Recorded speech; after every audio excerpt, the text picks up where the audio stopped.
오늘 말씀은 맹세에 대한 예수님의 설명입니다. 33절을 보면 옛사람에게 말한 바 헛맹세를 말하지 말고 내 맹세한 것을 주께 지키라 하였다는 말씀을 들었다고 합니다. 이 말씀의 배경이 되는 구약의 말씀을 찾아보겠습니다. 레위기 19장 12절을 보면 너희는 내 이름으로 거짓 맹세함으로 내 하나님의 이름을 욕되게 하지 말라. 나는 여호와니라. 민수기 30장 2절 사람이 여호와께 서원하였거나 결심하고 서약하였으면 깨뜨리지 말고 그가 입으로 말한 대로 다 이행할 것이니라. 한 절 더 봅니다. 신명기 23장 21절 내 하나님 여호와께 서원하거든 갚기를 더디하지 말라. 내 하나님 여호와께서 반드시 그것을 네게 요구하리니 더디면 그것이 네게 죄가 될 것이라. 전도서 5장 4절 내가 하나님께 서원하였거든 갚기를 더디게 하지 말라. 하나님은 우매한 자들을 기뻐하지 아니하시나니 서원한 것을 갚으라. 자, 몇 구절을 봤는데요. 여기서 중요한 사실을 확인할 수 있습니다.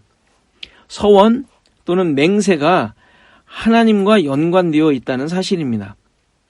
하나님의 백성들이 서원을 할 때 하나님의 이름으로 하기 때문이죠. 그래서 하나님께 대하여 서원하는 것이기에 이 서원이나 맹세를 온전히 해내지 못할 경우 결국 그것은 거짓 맹세가 되고 하나님의 이름이 욕되게 된다는 사실을 지적하고 있습니다. 그래서 그러지 않기 위해 반드시 이행하라고 하는 것인데 이 내용을 이스라엘 백성들이 제대로 해내지 못합니다.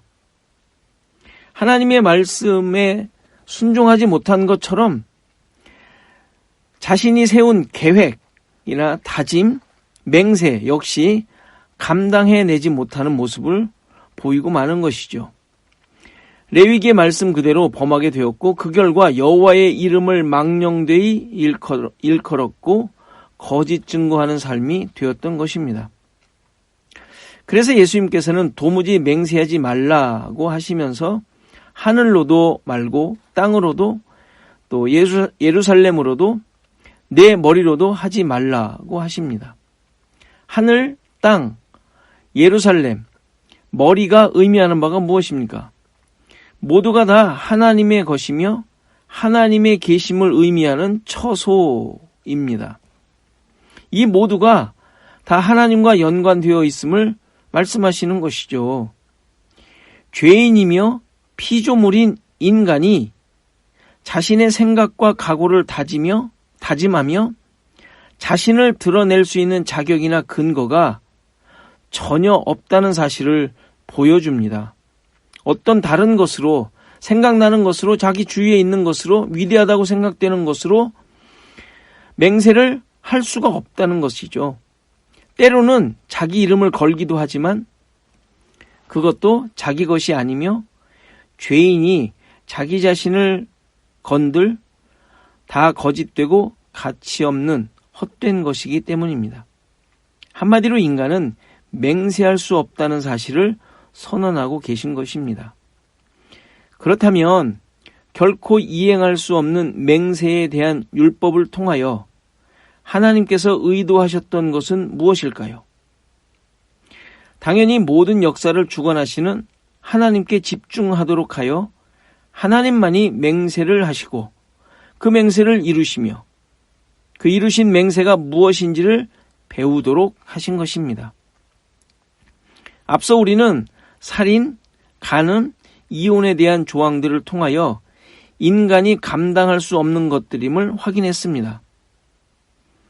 물론 그렇다고 지키지 말고 마음대로 저지르라는 말이 아니라 한계를 깨닫고 자신을 살피도록 한 것이라고 했습니다. 아, 나는 율법의 작은 것 하나도 지킬 수 없는 자이구나. 이런 사실을 확인하도록 하십니다. 사람을 죽이지 않았는데 미워하는 것이 살인과 같고 그것은 예수를 죽이는 것이라고 말씀해 주시므로 나는 늘 예수를 죽이며 사는 자구나. 그분의 죽으심으로 나를 구원하는 것이 아니었다면 큰일 날 뻔한 것이구나. 이 사실을 고백하도록 한 것입니다. 간음도 이혼도 마음으로 다 범하고 있는데 전혀 하나님을 사랑할 수 없고 늘 고멜과 같이 세상으로 도망하여 그것을 더 사랑하는 간음과 이혼을 밥 먹듯이 하는 자임을 보고 그럼에도 불구하고 음료와 같이 가치 없는 나를 끝까지 사랑하셔서 속량해 주시지 않으신다면 영원히 지옥에 갈 자였다라는 사실을 발견하고 십자가 앞에 무릎을 꿇으라는 말씀을 하시는 것이었습니다. 이와 같이 맹세를 통하여 인간의 한계를 분명하게 깨닫고 여전히 하나님 앞에서 뭔가를 해내어 자기 의의를 드러내려는 아담적 죄악이 드러나고 자기 주도적인 삶을 살아가고 있는 교만한 자임을 폭로하시는 것입니다. 36절에서 머리카락 한 개도 희게 하거나 검게 할 수 없는 자라고 지적하시는 것이 그 내용입니다. 까불지 말라는 것이죠. 이것이 헛맹세라고 하시는 것입니다. 헛맹세는 거짓 증거라는 의미이죠. 그러니까 무슨 이야기를 가지고 어떤 근거를 가지고 말하더라도 그것은 허풍을 떠는 것밖에 되지 않는 것이죠. 그러나 이러한 죄인을 위해 하나님께서 스스로 맹세하시면서 그 뜻을 드러내시고 이루어 가심을 보여주셨습니다.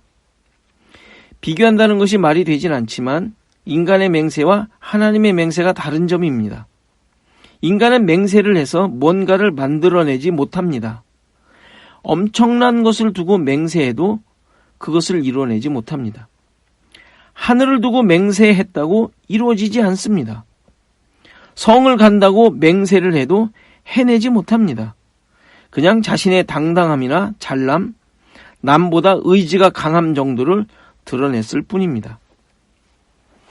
그러나 하나님의 맹세는 그대로 이루어 가십니다. 하나님의 첫 번째 맹세가 창세기 22장에 나옵니다.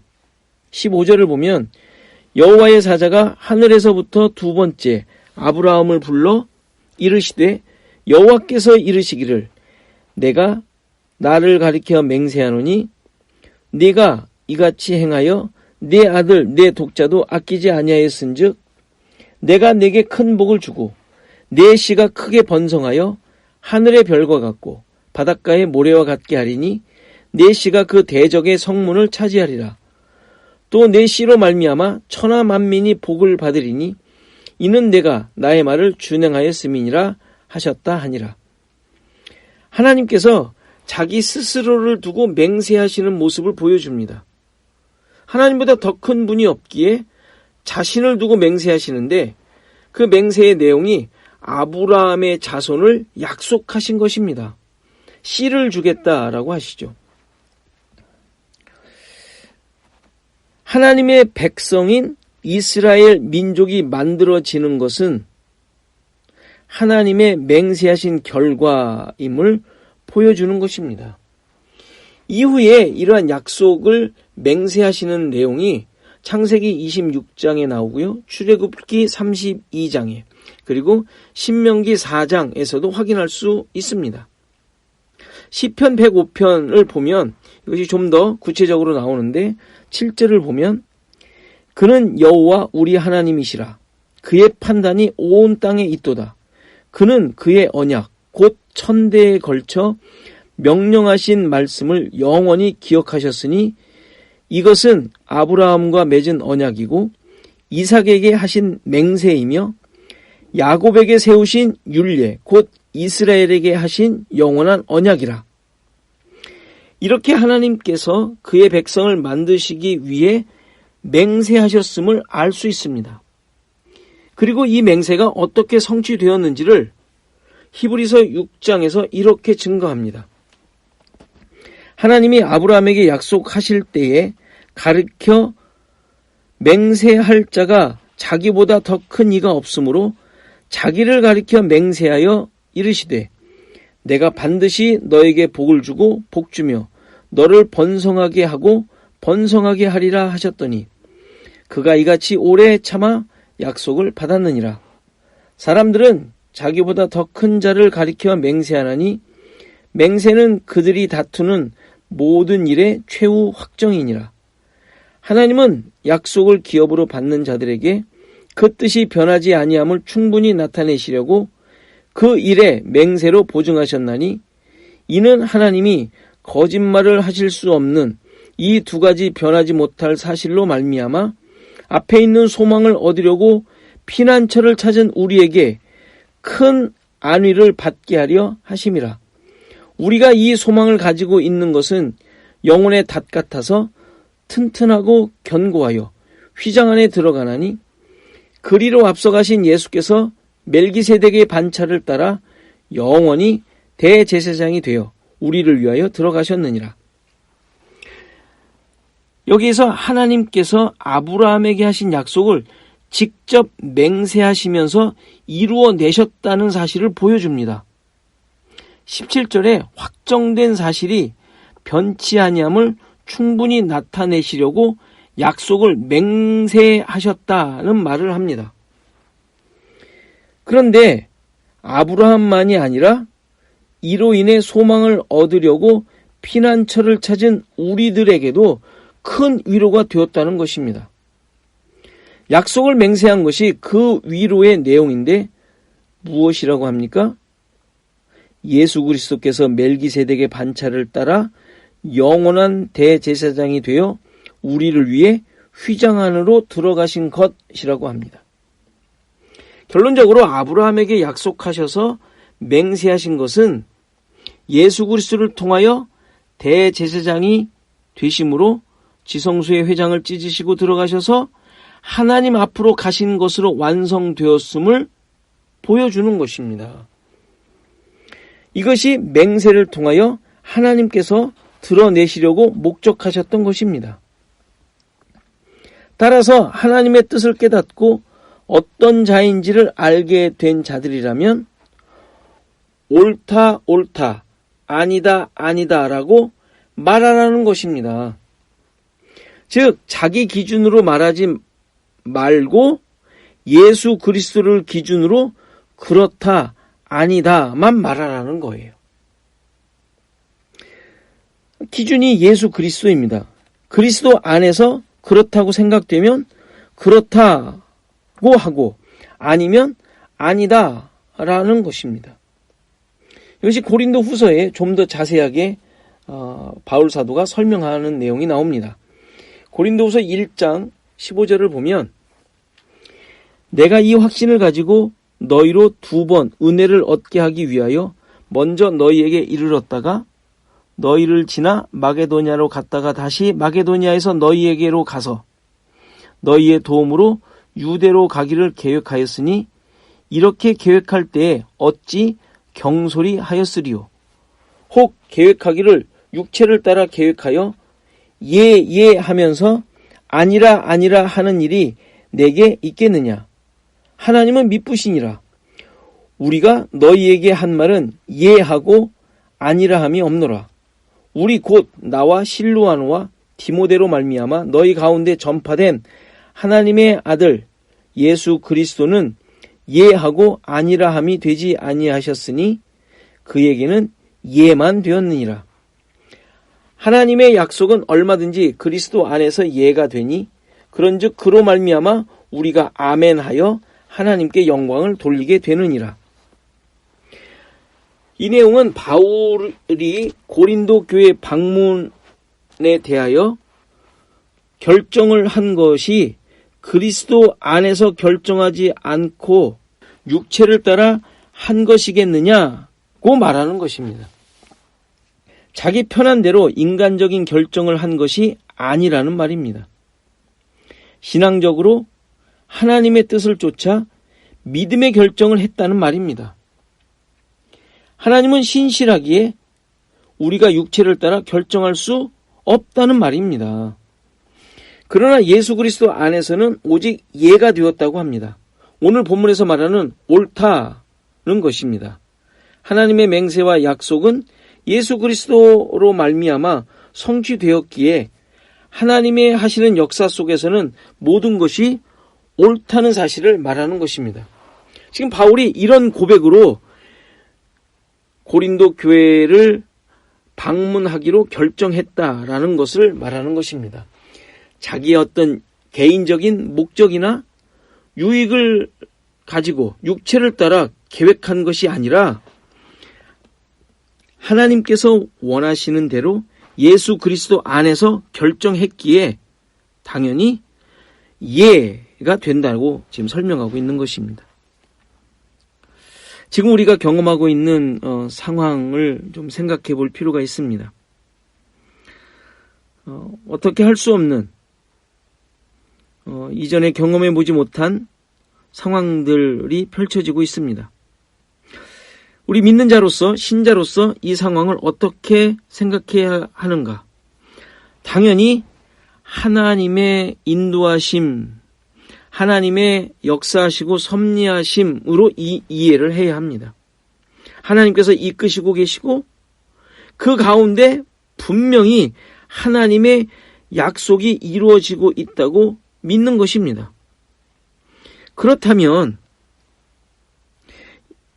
지금 앞에서 쭉 살핀 대로 예수 그리스도 안에서 하나님의 뜻이 이루어지고 있는 상황이라고 볼 수 있는데, 그렇다면 이 모든 상황은 옳은 것입니다. 그리고 그렇습니다. 예라고 우리는 응답해야 합니다. 그렇게 고백해야 합니다. 그리고 이것을 아멘으로 고백하는 것이 하나님께 영광이 되는 것이라고 지금 바울 사도가 얘기하고 있는 것입니다. 우리 개인적인 모든 상황도 마찬가지입니다. 어느 것 하나 하나님의 인도하심 가운데서 벗어나는 것이 없습니다. 하나님의 백성을 통하여는 하나님의 약속이 성취됩니다. 하나님의 약속은 예수 그리스도 안에서 완성이 되어진 것입니다. 예수 그리스도를 통하여 이루어진 것이기에 우리에게 일어나는 모든 것은 예가 되는 것입니다. 그리고 그것을 늘 아멘으로 받으며 살아가는 자들의 삶이 결국 하나님께 영광이 되는 것입니다. 여기에는 예외되는 것이 없습니다.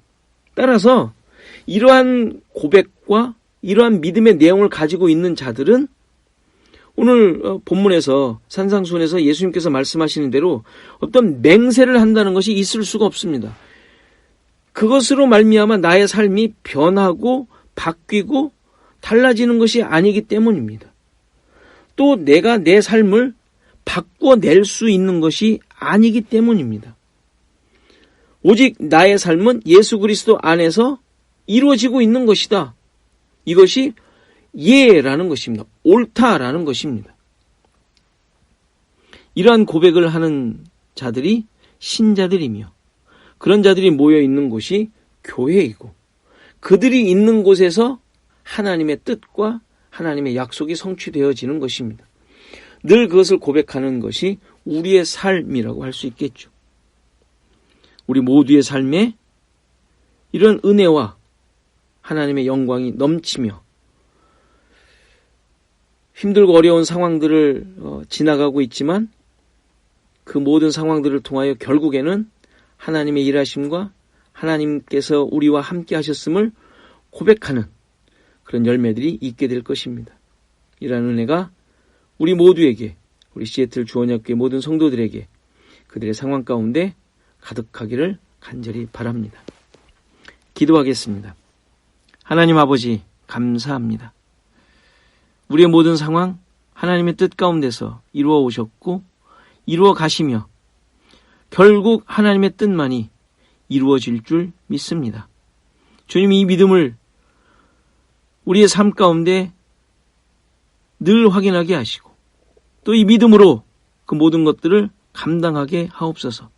이해되지 않고 내 뜻대로 되는 것 같지 않더라도 그러나 그 가운데서 진정한 하나님의 약속과 하나님의 행하시려고 하는 모든 것들이 이루어졌음을 믿고 예수 그리스도만이 나의 주인이심을 고백하는 믿음의 내용들이 우리 가운데 넘치게 하옵소서.